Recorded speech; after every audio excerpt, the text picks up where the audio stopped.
Que Dios les bendiga, hermanos, en este día ya viernes 10 de enero del año 2025. Estamos en el terminando este tiempo ya de Navidad. Nos quedan prácticamente el día de hoy, mañana y el domingo como fiesta de transición para empezar ya este nuevo tiempo, como lo es el tiempo ordinario. Les saluda a su hermano Jorge Isa González Marín, salesiano cooperador, y seguimos profundizando en los textos propios de este tiempo de Navidad, este tiempo de donde podemos ya empezar a visualizar cómo o cuál es el sentido fundamental o cuál es el aspecto determinante de la venida del Hijo de Dios justamente al mundo. Obviamente hemos vivido estos días con ese entusiasmo, esa ternura, esa festividad propia de lo que es el nacimiento de Cristo, pero también es necesario que entendamos que esto tiene una razón de ser y es propiamente el nacimiento, el inicio de un proceso que culminará con la plenitud de nuestra redención desde la cruz y la resurrección, y sobre todo el llamado y la continuidad que tiene a través de la iglesia como esa invitación a ese acercarnos justamente al plan que Dios tiene para nosotros. Pero bueno, es claro entender el contexto, las situaciones y lo que justamente la iglesia nos invita a profundizar, y estos textos que estamos meditando en estos días nos ayudan a dimensionarlo, por decirlo de algún modo, toda esta grandísima riqueza y todo este grandísimo amor que Dios nos refleja. De hecho, vean qué interesante es la primera pregunta con la que empieza la lectura de la primera carta de San Juan, la primera lectura, cuando dice: ¿quién es el que vence al mundo, sino el que cree que Jesús es el Hijo de Dios?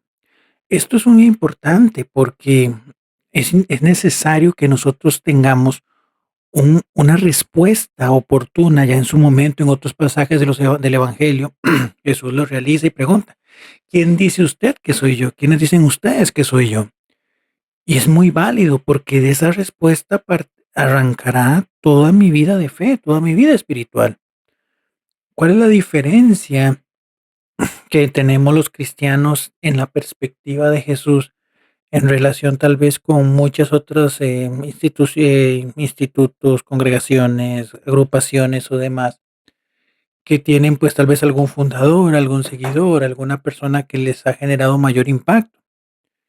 En que de todas esas realidades, situaciones, momentos, organizaciones y demás, solo la iglesia sabe que su fundador, sabe que su gestor verdaderamente pudo vencer la muerte. Esa es la gran diferencia. Porque podemos pensar que, bueno, una asociación muy loable, muy importante, evidentemente no es que esté entrando en un nivel de comparaciones, pero bueno, todo el mundo sabe quién fundó, por ejemplo, una institución como los Boy Scouts o los clubes, o tal vez aquella asociación que hizo tanto bien para ayudar a tal vez a personas en situación de calle, o en fin, digamos, cada una de esas, pero dependiendo del tiempo que tengan de existencia. Ve, pues, evidentemente sus fundadores en algún momento, pues, pasarán a mejor vida. Y bueno, también hay otro tema, digamos, también para no ser no entrar en una contradicción, claramente nosotros creemos que por el amor y los méritos de Cristo podemos aspirar a la vida eterna.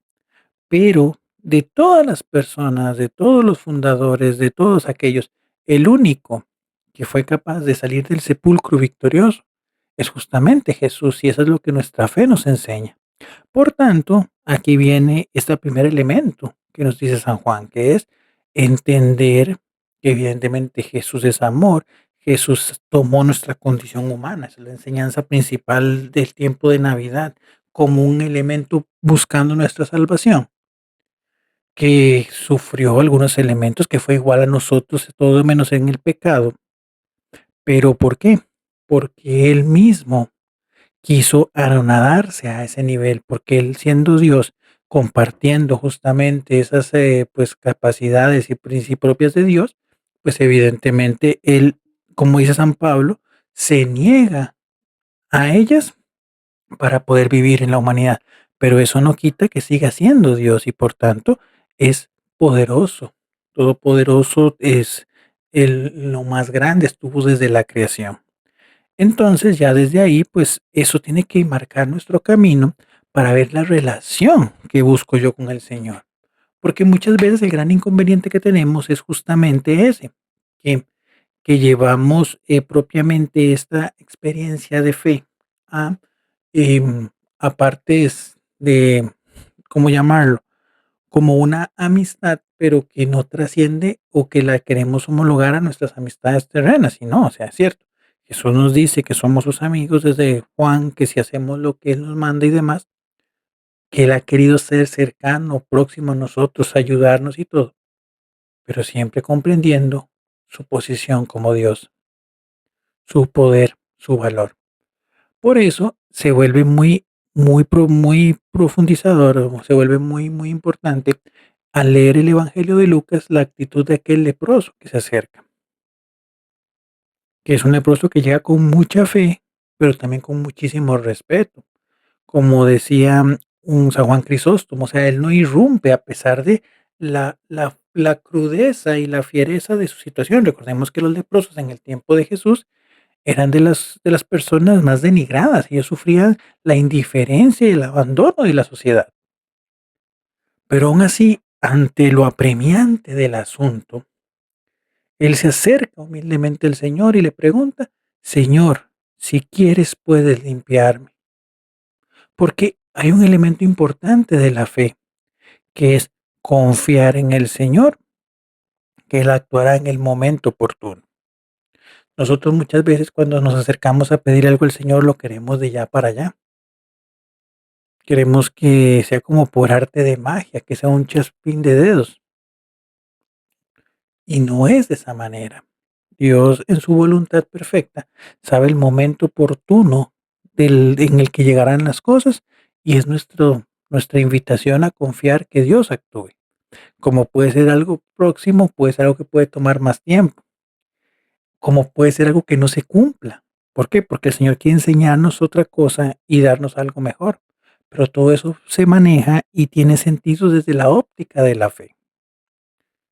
Pero en este caso Jesús responde de una manera interesante que dice: "Si quiero, queda limpio". Entonces, aquí entendemos el valor de Jesús siendo Dios y la autoridad que tiene. Ahora bien, hay otro elemento que también nos muestra esa presencia y ese poder que tiene el Señor. ¿Por qué lo toca? ¿Por qué extiende su mano hacia él? Dentro del contexto litúrgico y cultural propio del pueblo de Israel en esa época, el tocar una persona leprosa conllevaba a una propia impurificación. Y tenía que igual mantener hacer todo un proceso de purificación, tenía que alejarse de ciertas personas mientras cumplía eso, ir al templo y hacer cumplir todas las prescripciones por el hecho simple de tocar a un leproso. De hecho, recordemos que los leprosos debían gritar su condición cuando se acercaban a un pueblo para que nadie se les arrimara, justamente por lo mismo. Pero Jesús nuevamente hace un énfasis en que es más arriba de cualquier cosa.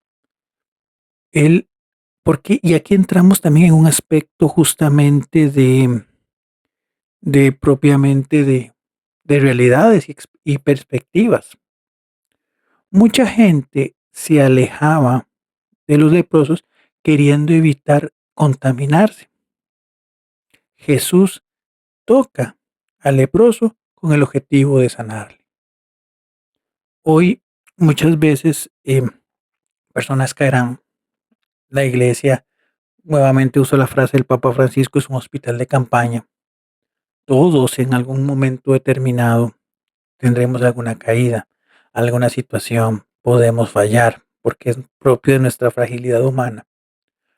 Pero qué difícil, y creo que el peor error de todos, es justamente pensar intencionalmente o de primera mano que ya eso se perdió, que ya el hermano está perdido, que ya la situación es insalvable. Jesús nos invita a ir al encuentro de aquel que tiene en este momento lepra, como también lepra tenemos nosotros. Eso empezando por ahí.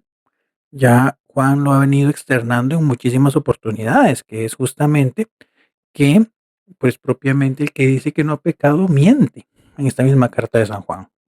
porque todos hemos pecado. Pero más allá de eso, todos también hemos sido redimidos, y aquel que cree en Cristo se convierte en ministro de la redención.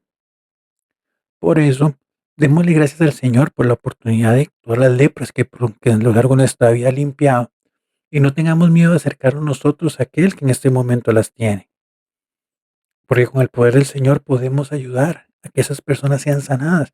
No es algo que haremos nosotros, sino por la gracia que Dios nos da, por la iluminación que Dios nos da, por la fuerza que Dios nos da. Pero siempre tengamos esa disponibilidad.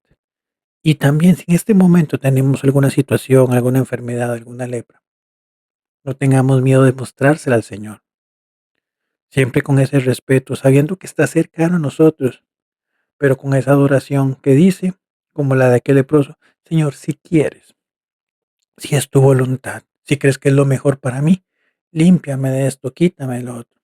Recordemos también a San Pablo que en una de sus cartas, disculpen, en este momento no recuerdo cuál, hablaba de aquel aguijón que punzaba su carne, que le dolía, y le decía al Señor: quítamelo, y Jesús le decía que no, porque justamente en esa debilidad podía encontrar la fortaleza del Señor. Entonces, a esa es la apertura de la fe. Entonces, reconociendo nuestras enfermedades, acerquémonos al Señor con fe y que sea su voluntad la que rija nuestra existencia.